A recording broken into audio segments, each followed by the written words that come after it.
अध्याय है खंड पिंड ब्रह्मांड का। 2-3 साथी खंड पढ़ लीजिए, शुरू से पढ़ देते हैं। महाराज फरमाते हैं ये शरीर को ही खंड पिंड ब्रह्मांड में 3 भागों में बांट दिया। ये सारी दुनिया को भी, संसार को 2 खंड में है, वो पिंड में है, पिंड में हो, ब्रह्मांड में है। तो ये मानव शरीर के ऊपर महाराज ने फरमाया कि नाभि के नीचे खंड है, ये पिंड है, ये ब्रह्मांड है।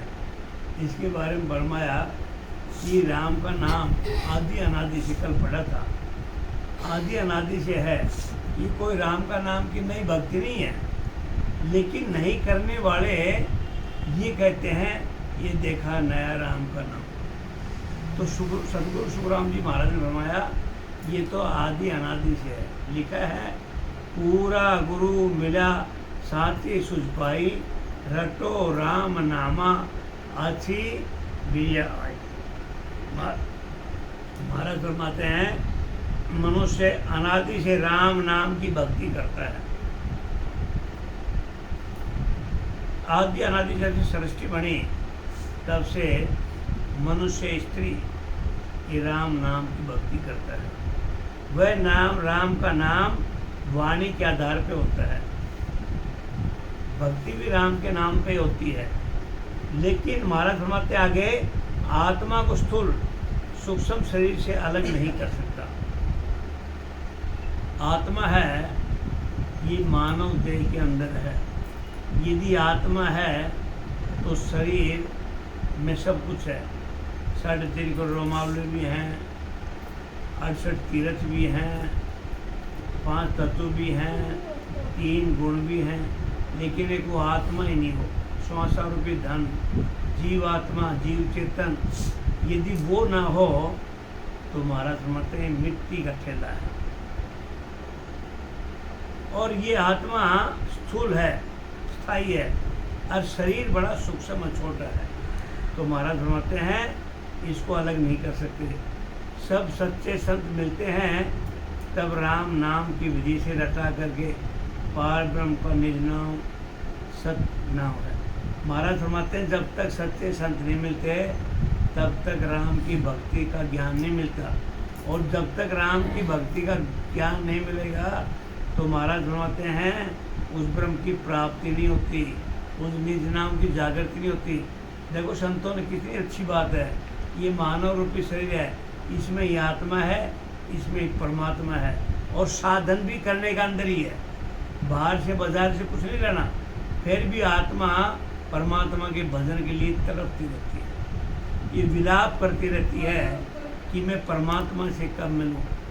आत्मा रूपी स्त्री और परमात्मा रूपी पति से मिलने की तड़फना लगी रहती है, और इंसान अपने विषय विकारों के वशीभूत होकर के ये माया में लगे रह करके वो परमात्मा की भक्ति नहीं। आज मैं योगा में गया था, योगा में भी क्या बोला, एक लेडीज ने उससे प्रश्न किया योग साधना में भी ये राम जी का नाम ही आता है, लेकिन करने की विधि उन्होंने कहा एक लेडीज 20 साल से ध्यान सिमरण करती है, ये सत्संग में कहते हैं, और 20 साल से ध्यान करने के बाद बोलता है मेरा कहीं मन ही नहीं टिकता, मेरे को ब्रह्म की प्राप्ति करनी है, मेरे को प्राप्ति नहीं होती।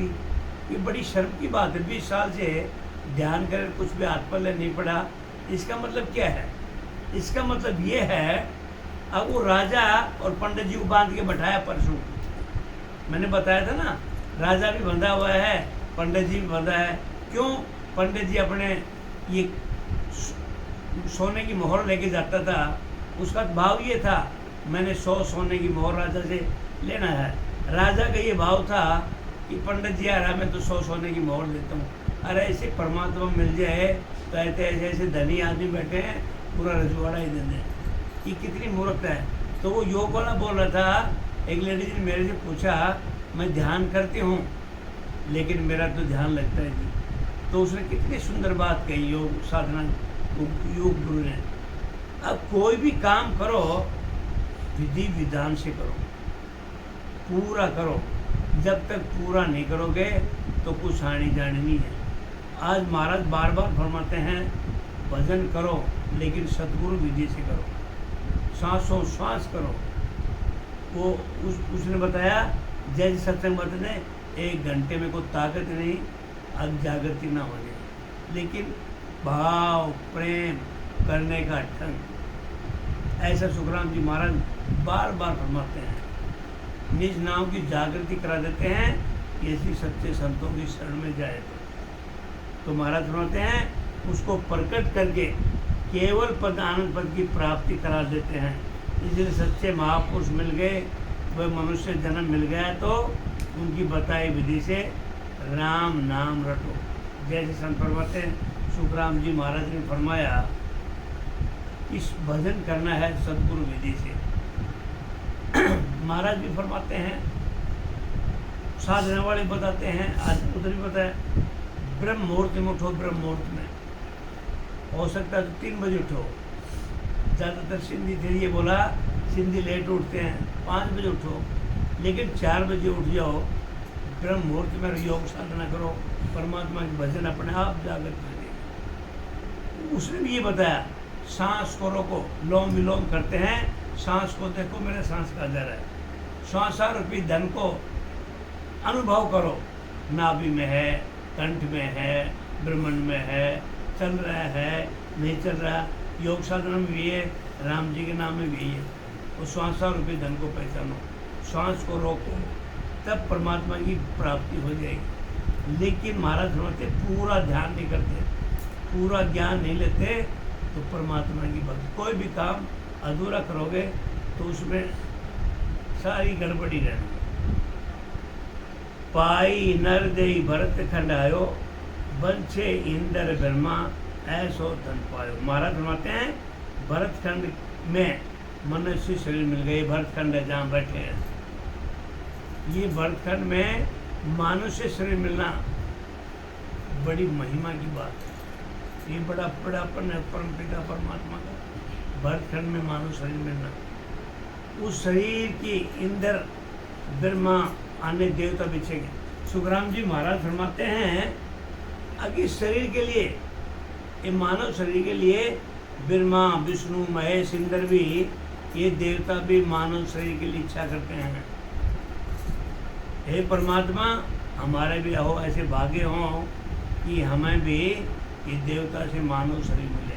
क्योंकि मानव शरीर के बगैर, ये रामायण में लिखा है, यदि रामायण ध्यान से सुने हो, मानव शरीर के लिए ये पल पल इच्छा करते हैं और परमात्मा से प्रार्थना करते हैं, हे परमात्मा हमें देवता रूप से और मानव शरीर दो, और वो भी भरत खंड में दो। तो महाराज फरमाते हैं ऐसा ये देव दुर्लभ शरीर मिला है। ये मानव शरीर इतना दुर्लभ मिला है, 43,20,000 वर्ष के बाद ऐसा हीरा जैसा शरीर मिला, और उसे परमात्मा का भजन नहीं करें तो कितनी विडम्बना की बात है, कितने दुख की बात है।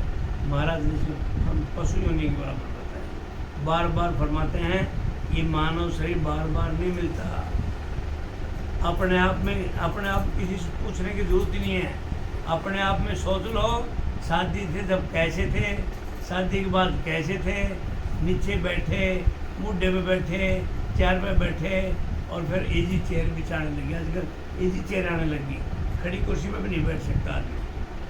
तो ये शरीर समय जा रहा है और हम परमात्मा का भजन नहीं करते, कितने दुख की बात है। अपने मन में सोच के देख लो, किसी को कहने की जरूरत नहीं है। महाराज के 90 वचन हैं, इन वचनों को ध्यान में मनन कर लो, हमारा शरीर कल कैसा था आज कैसा है। बहुत लंबी बात छोड़ दीजिए, अभी 10 महीने पहले का काम सुन लो, 5 साल पहले का काम सुन लो, शरीर कैसा अद्भुत था। आम आदमी कह देता है मैं तो बहुत काम किया, मैं बहुत जवानी में, अब हमारे घर से ये बहुत धर्मपत्नी हमारा लिखा बहुत लिखा बचता है, मैं बोलूँगा मैं भी काम करूँ, जो बोले मैं सारा काम कर लूँ। तूने जवानी में कर लिया, अभी बुढ़ापा आराम नहीं हो रहा, नहीं होता है। जो 20 साल में था वो 30 साल में होता है, नहीं 30 साल में वो 40 में होता है, 40 में 50 में होता है, 50 में 60 में होता है। हाँ, अब सारे काम नहीं कर सकती, नहीं कर सकते तो सच्चाई है ये। हाँ सच्चाई है। हाँ, दिल को खोल रखा जी आशा मैडम ने। हाँ हाँ, मोड़ के बैठ गया तो राम राम राम राम गीता बहन राम राम। दुख तो के मेरा काम है।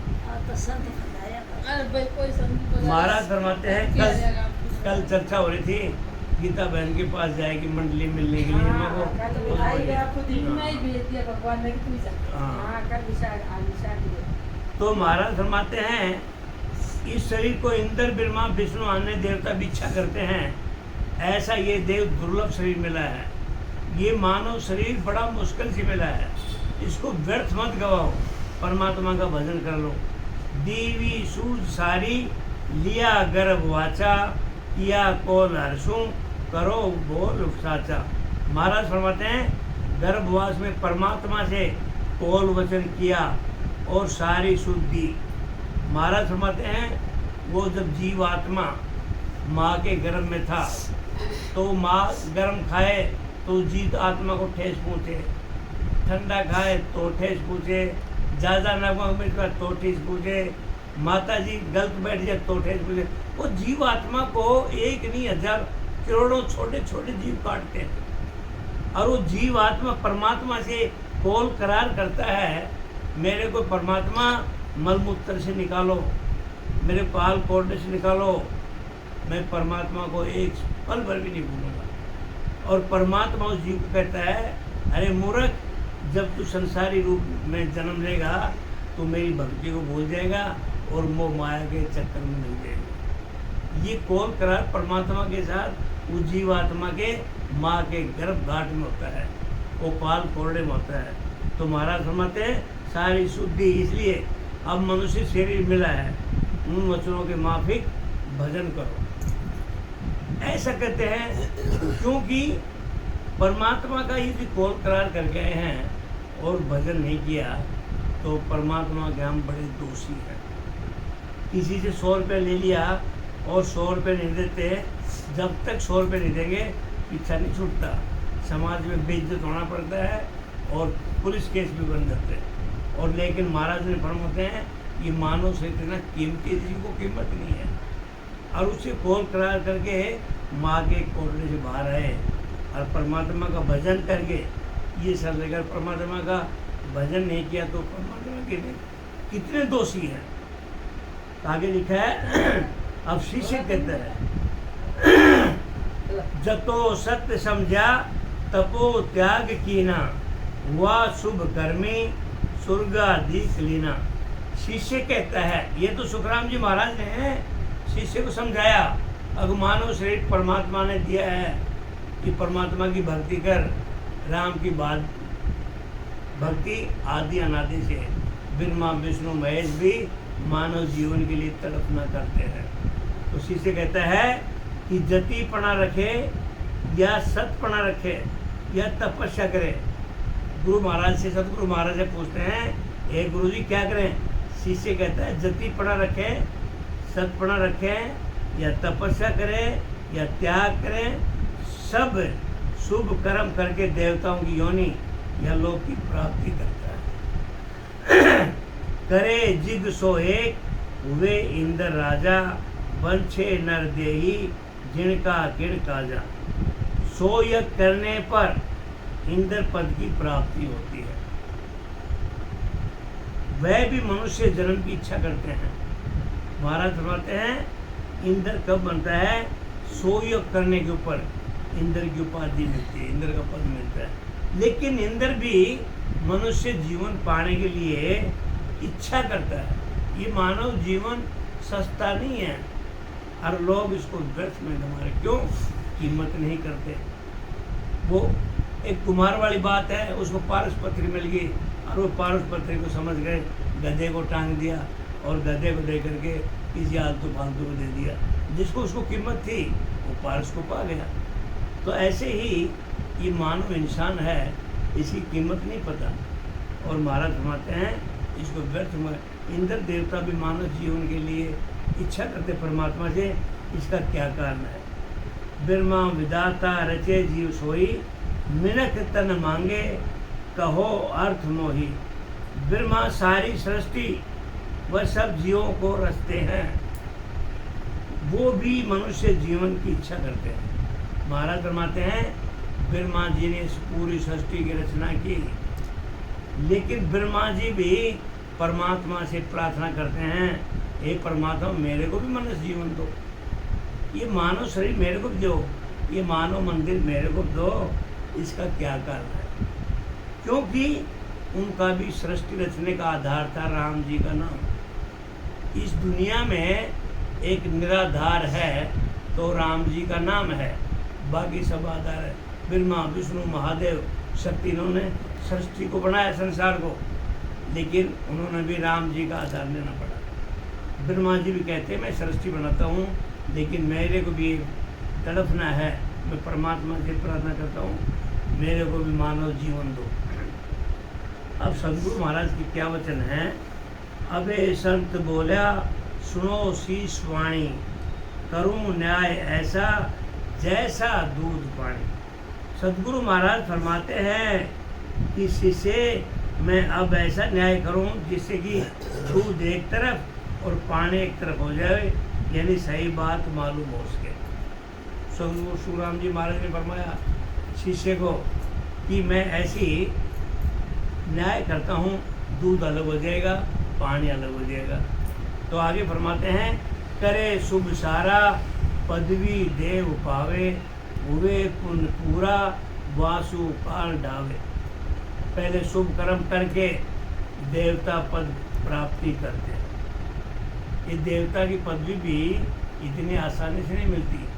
महाराज फरमाते हैं इनको भी शुभ कर्म, दुनिया में दो ही कर्म हैं, शुभ और अशुभ, और कुछ नहीं है। शुभ कर्म में पुण्य लगा लो, भक्ति लगा लो, अशुभ अनादर है, तिरस्कार है, चोरी है, ठगी, बाजारी, विषय, अहंकार, अशुभ है। दुनिया में दो ही कर्म है, शुभ और अशुभ। तो महाराज फरमाते हैं पहले शुभ कर्म करके देवता पद की प्राप्ति करते हैं, पुण्य पूरे होने तक वहाँ रहते, फिर काल आ जाता है। ऐसा महाराज ने बार बार सत्संगों में फरमाया जाता है, पाप और पुण्य का जमा घटा नहीं हो सकता। जितने आपने पुण्य किए उसका फल भोग लो, फिर वही अंधेरी रात है। जितने पाप कर्म किए हैं उनका तो भुगतान करना ही करना है। तो महाराज फरमाते हैं भाई देवता बनते हैं लेकिन बड़े पुण्य कर्म करने से देवता बनते हैं। जैसे उनके पुण्य कर्म करते हैं तो वो देवता भी फिर काल उनको खा जाता है। भोगे पुण्य पहली, भूगते पाप पीछे, वे पशु पंखी मानव तनन से। पहले पुण्य भोग कर पाप भोगने के लिए पशु पंखी योनि में जाना पड़ता है। ऐसा महाराज इसलिए देवता मनुष्य शरीर की इच्छा करते हैं। बलि काल ऐसो, ब्रह्मा इंद्र दूजे, बिना पद पहुँचा परले काल सूझे। ब्रह्मा और इंद्र की भी आयु है। महाराज फरमाते हैं ब्रह्मा इंद्र की भी इनकी भी आयु है, हजारों वर्ष है, लेकिन इनकी भी आयु की सीमा है। और काल ऐसा बलवान है वे भी इससे जूझते हैं। काल की मार तो महाराज फरमाते हैं ब्रह्मा इंद्र को भी नहीं छोड़ता। इनकी भी आयु है, उस आयु की भी सीमा है। तो महाराज फरमाते हैं समय आने पर काल भी इनके ऊपर बलवान हो जाता है। जब तक सतपथ की प्राप्ति नहीं होती काल से बच नहीं सकते। ऐसा सतगुरु महाराज फरमाते हैं जब तक पार ब्रह्म अमर लोक की सतलोक की प्राप्ति होती, उस पार ब्रह्म की प्राप्ति होती, जब तक महाराज फरमाते हैं काल से कोई दुनिया में बच नहीं सकता। काल से बचने का एक उपाय है वो राम रटन। वो पार ब्रह्म का जगह, वो अमर लोक का जगह, उधर जाने के बाद अमर ही अमर, आनंद ही अमर है। जब तक अमर लोक की प्राप्ति होती महाराज फरमाते हैं काल की मार से कोई बच नहीं सकता। जब देव जाने भरत खंड जावा, करा भक्ति केवल परम पद पावा। महाराज फरमाते हैं देवता लोग भी ये इच्छा करते हैं कि भरत खंड में मनुष्य जन्म लेकर केवल भक्ति कर परम पद की प्राप्ति करे। महाराज फरमाते हैं देवता लोग ब्रह्मा विष्णु इंद्र ये देवता महाराज फरमाते हैं ये भी परमात्मा से इच्छा करते हैं, प्रकट करते हैं, प्रार्थना करते हैं कि हमें भी ये भरत खंड में मनुष्य देह मिले। और इसको लेकर के हम केवल पद की भक्ति करके परम पद की प्राप्ति करें, ये इच्छा करते हैं देवता। ऐसा ये मानव शरीर है, और वो भी भरतखंड में। वो महाराज बार बार फरमाते हैं, अगर एक देवता भी इस मानव शरीर के लिए तड़फना करते हैं और हमें मानव शरीर मुश्किल से मिला है, तू परमात्मा का भजन नहीं किया तो तेरा क्या होगा? ये पशु योनि की समान है। निशाचर के बताया ना संतों ने, परमात्मा का भजन नहीं करना और जिनकी आत्मा मरी हुई है वो मरे हुए आदमी से खराब है। अब आदमी शरीर छोड़ देता है तो घरों में रोना पीटना होता है। तो संतों ने बताया रोना तो किसको है? रोना तो उनको है जो जिनकी आत्मा मर गई है, परमात्मा का भजन नहीं करते, उनको रोना है। उनके लिए तो एक उत्सव है, जो मर गए वो तो बहुत अच्छी जगह जाएंगे। लेकिन जिन्होंने जिंदे जी परमात्मा का भजन नहीं करे, मरे हुए तो है, रोना तो उनका है। मिले मिनखा देही आवे साध शरणों, जूरा काल जीते मिटे जन्म मरणों। मनुष्य जन्म मिलकर सच्चे संतों की शरण मिले, तब जीव काल के चक्कर जन्म मरण से बच जाता है। ऐसा महाराज ने फरमाया। रटे राम रचना कटे कर्म सारा, धुएं सांस श्वासों लंगे भव सारा। सांसों श्वास में संतों की विधि से राम राम रटने से सब कर्म कटे कर जीव जन्म मरण से रहित होता है। सुखराम जी महाराज बार बार फरमाते हैं, श्वासों श्वास संतों की विधि से राम रटन करने से कर्म कट जाते हैं और जीव जन्म मरण से रहित हो जाता है। जिन्होंने परमात्मा की शरण ले लिया, राम रटन लग गया। महाराज लिखा ना, जो सतगुरु शरणे आवे, अमर पटा लिख दे हमारा सतगुरु, जो सतगुरु शरणे आवे। महाराज जी बिल्कुल सच्ची बात कह रहे हैं। कम से कम महाराज के चरणों में जाओ, सही समर्पण करो, हमारा पटा लिख देगा। कर सत्संग राम रटना, कर्म कटे सब सारा। अध्याय इसमें महाराज ने बदाव में साफ शब्दों में लिखा है। कम से कम समर्पण में जाना पड़ेगा, परमात्मा का भजन करना पड़ेगा। तो महाराज फरमाते हैं, श्वासों श्वास सदगुरु विधि से राम रटन करने से जीवों का जन्म मरण रहित हो जाता है। सुनो संत वाणी गए पंथ सूधा, हृदय जोत जागी मिटे अंध चूंदा। महाराज फरमाते हैं, संतों की वाणी सुने, वे जो साधन बतावें, उस माफिक साधन करने से हृदय में शब्द की जागृति हो जाती है। सुखराम जी महाराज फरमाते हैं, संतों के बताए मुताबिक ज्ञान को धारण करें, वाणी को सुने। तो महाराज फरमाते हैं, जो साधन बताए उसके माफिक साधन करने से हृदय में शब्द की जागृति हो जाती है। इस संसार में कई बताते भी होंगे, बोलेंगे हमारा समय पार नहीं होता, समय नहीं निकलता। समय क्यों पार नहीं होता? मोबाइल भी मचोड़ते हैं, टीवी भी देखते हैं, निंदा भी कर लेते हैं, जैसा उगड़ बुगड़ी बातें कर लेते हैं, फिर भी 24 घंटे तैयारी रहते हैं। उनको समय नहीं निकलता। बोलो कितने दुख की बात है। अरे समय क्यों नहीं निकलता? कि परमात्मा की भक्ति तो करते नहीं, कुसंगति में बैठते हैं। कुसंगति आदमी का समय पार नहीं होता। मोबाइल भी देख के छक लिया, बोला रात नहीं निकलती, दिन नहीं निकलता, चुगली चाटा भी कर लिए, टीवी भी देख लिया, अखबार भी देख लिया, और समय नहीं निकलता। उसको 24 घंटे 24 महीने के बराबर निकलते। क्यों? कुसंगति का प्रभाव। उस परमात्मा की शरण में जाओ, ब्रह्म भक्ति करो, समय कम पड़ेगा। समय बहुत है। क्यों? एक तो रास्ता मिला नहीं, रास्ता मिला वो देरी से मिला।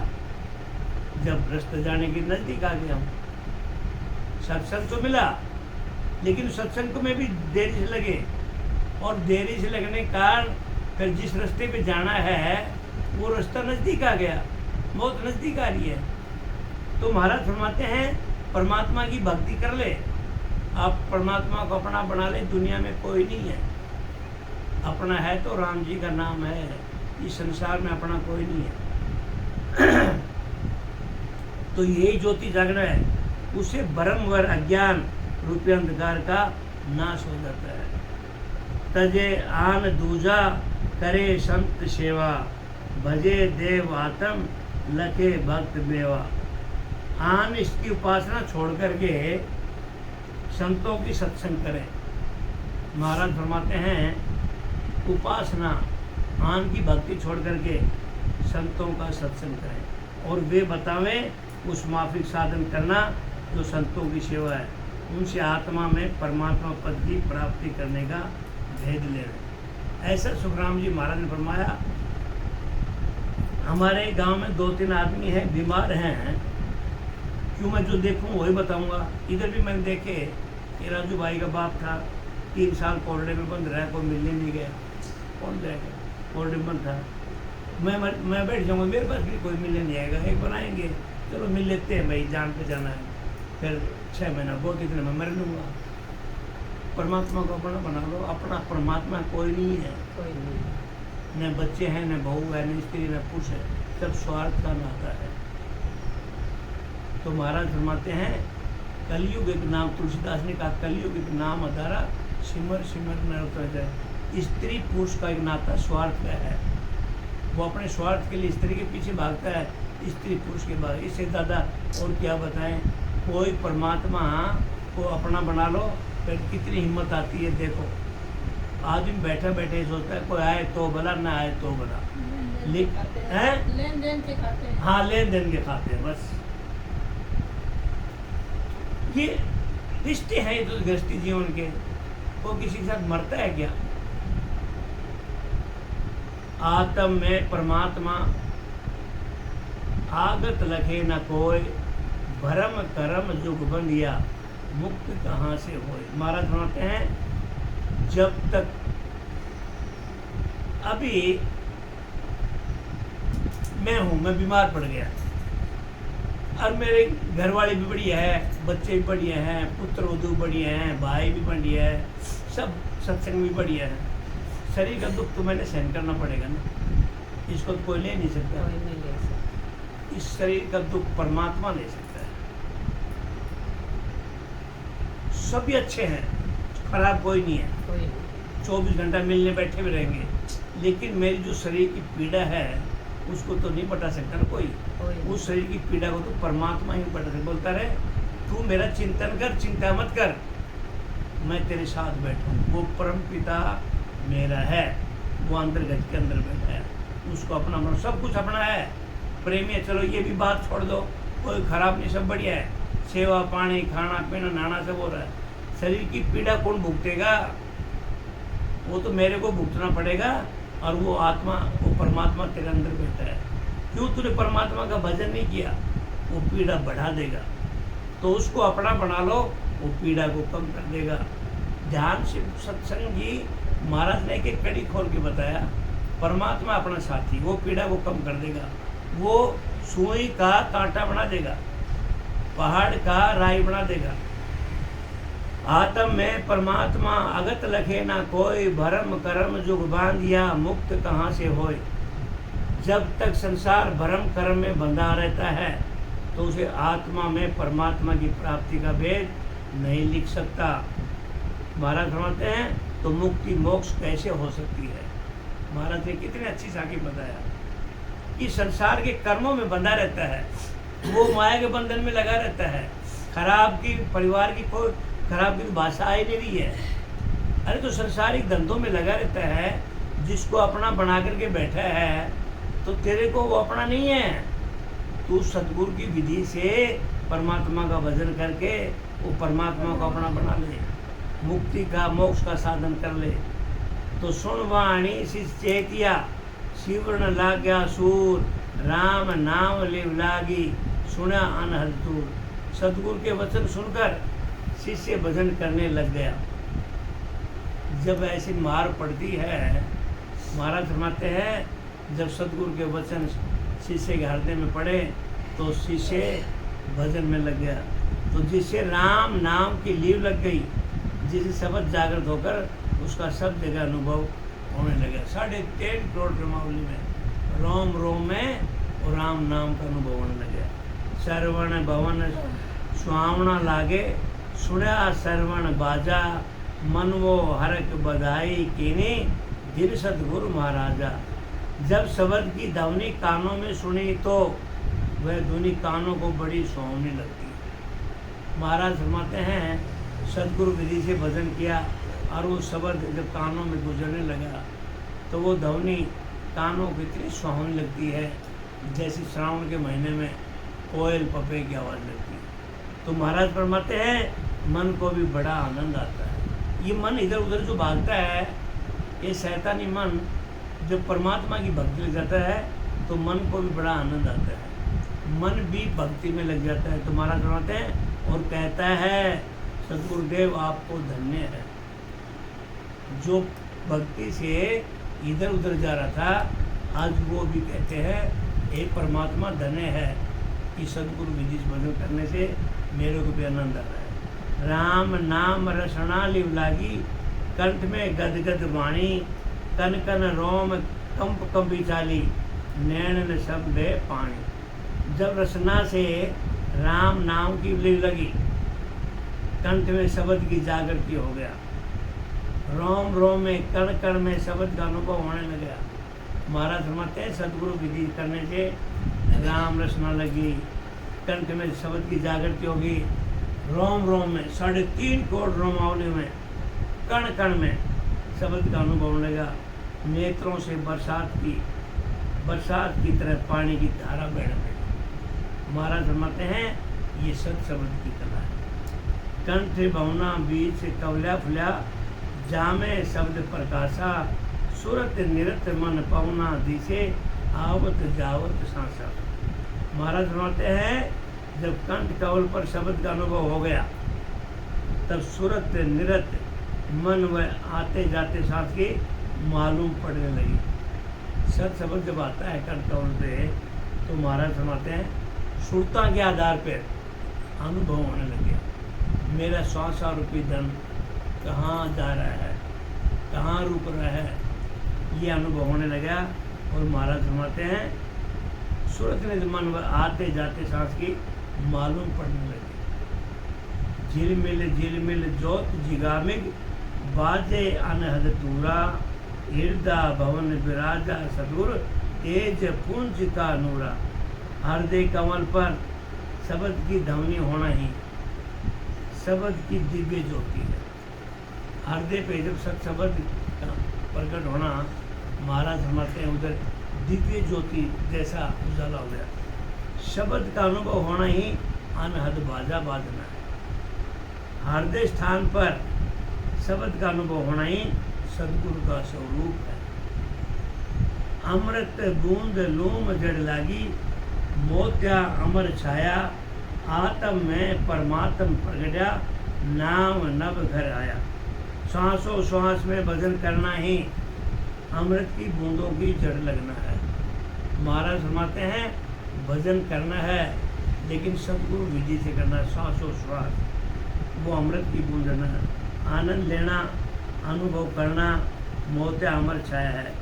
आत्मा में शब्द जो परमात्मा का निज स्वरूप अनुभव हुआ, नाभि स्थान पर होना ही परमात्मा का स्वरूप प्रकट होना है। वाई सुरत शब्द मुख लिवल्या, कली कमल मल पूना, जी के झिलमिल हृदय होती, शोभित नाभि पौना।